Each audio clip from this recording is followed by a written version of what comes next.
Is Real Madrid truly ready to face the most demanding stretch of the season without some of its biggest stars?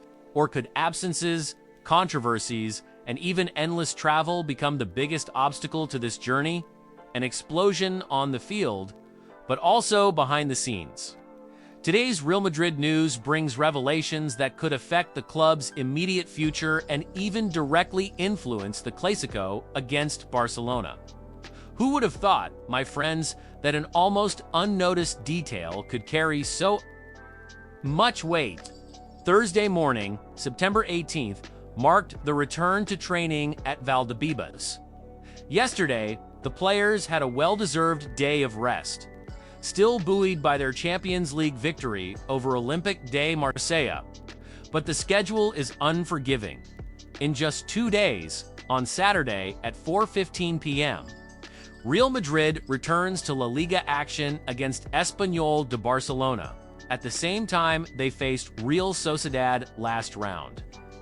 The focus is now fully on this match, but the squad isn't complete. Major injuries, controversial suspensions, and even surprising coaching decisions have left fans restless.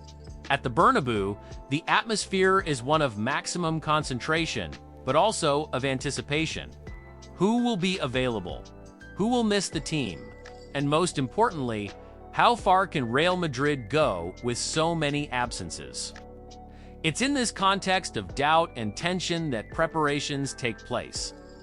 To better understand, let's go back to what happened against Marseille via Alexander-Arnold, who arrived to compete for... Did you like this analysis, Madrid fan? Then leave a like, subscribe to the channel, and comment. Who deserves to be a starter in Xabi Alonso's new Real? Let's exchange ideas. This is Madrid until the last second.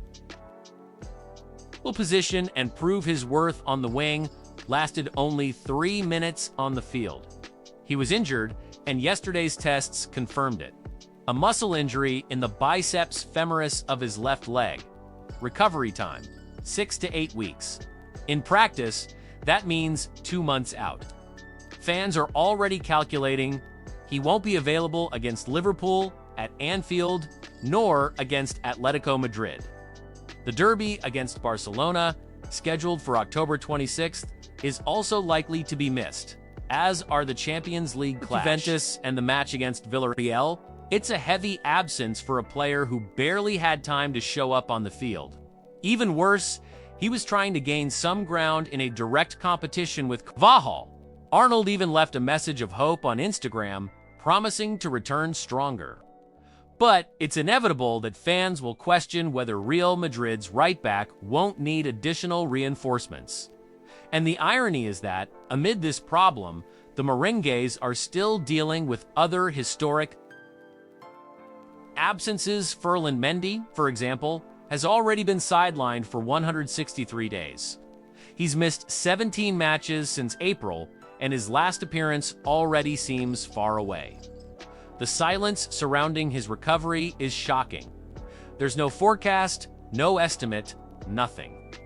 Fans have grown accustomed to not hearing Mendy's name in their immediate plans, and that's worrying. This contrasts with other players who have already returned to training, such as Bellingham and Camavinga, but the fullback remains under the... Did you like this analysis, Madrid fan? Then leave a like, subscribe to the channel, and comment. Who deserves to be a starter in Xabi Alonso's new Real? Let's exchange ideas.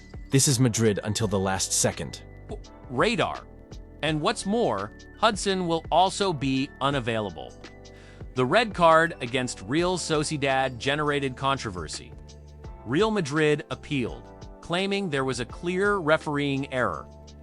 As Edor Militao was involved in the play and there was no last-man situation, even so, the one-match suspension was upheld. The most outrageous part, the referee didn't even consult VAR, sparking outrage throughout the club. Sources close to the player say he himself recognizes he needs to adapt to the different standards between the Premier League and La Liga, but they also consider the decision unfair. An outburst on the field and outrage off it. Amid so many absences, the biggest surprise in the match against Marseille was seeing Vinicius Jr. on the bench. No journalist dared predict it. No one bet on this decision. It was Ancelotti's direct choice. And note, there's no conflict between the two. Vinicius trains normally, maintains a great relationship with the coach, and remains one of the most beloved figures in the squad. But the impact of the decision was enormous, because no one imagined the Brazilian not being in the starting lineup for a Champions League match. The coach surprised, the fans debated, but the truth is that it may have simply been a strategy to control fatigue. And speaking of the Champions League, the next challenge is already historic. On September 30th, Real Madrid faces Kara of Kazakhstan. It's the first time the club has traveled so far to play. It'll be an 11-hour flight, almost 20,000 kilometers round trip, almost on the border with China. It's a logistical marathon that will certainly weigh on planning. Few fans will travel, except those already resident in the country. The journey is brutal, and preparation will have to be meticulous to prevent fatigue from affecting the game on the field. But it's not just travel and injuries that grab the headlines. There's also been debate about Real Madrid against penalties Marseille in the Champions. The team had two, which became the 62nd and 63rd in the club's history in the competition. This gave rise to the old comment, Real Madrid always favored, but the numbers reveal a different truth.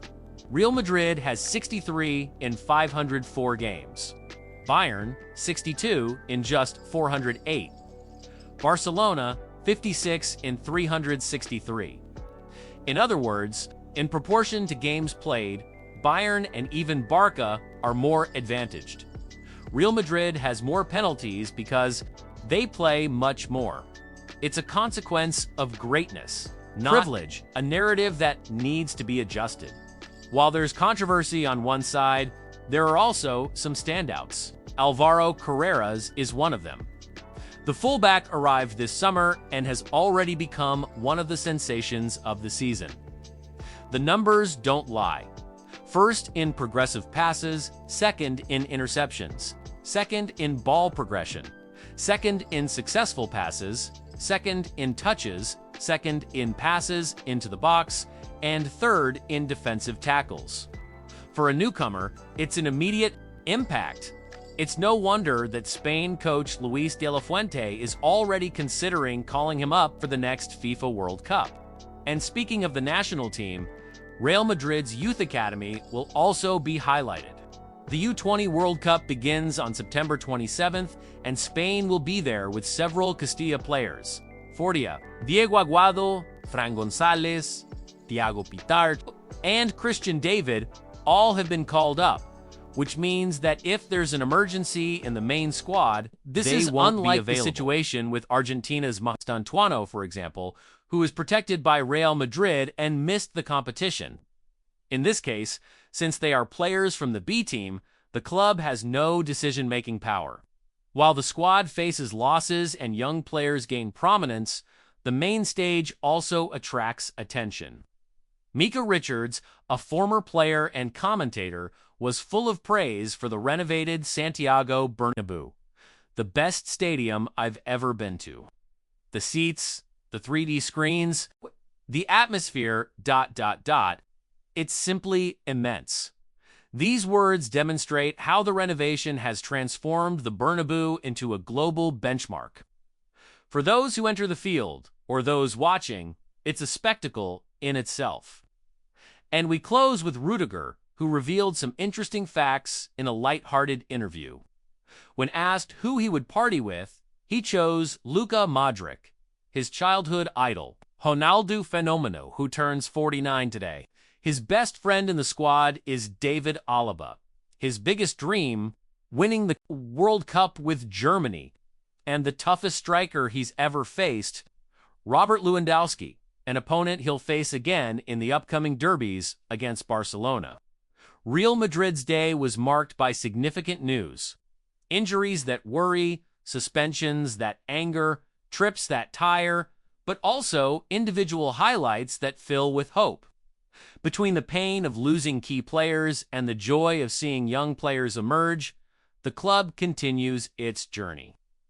And now I ask you, fan, is Real Madrid ready to overcome all this and continue its path to the title, or will the absences weigh too heavily?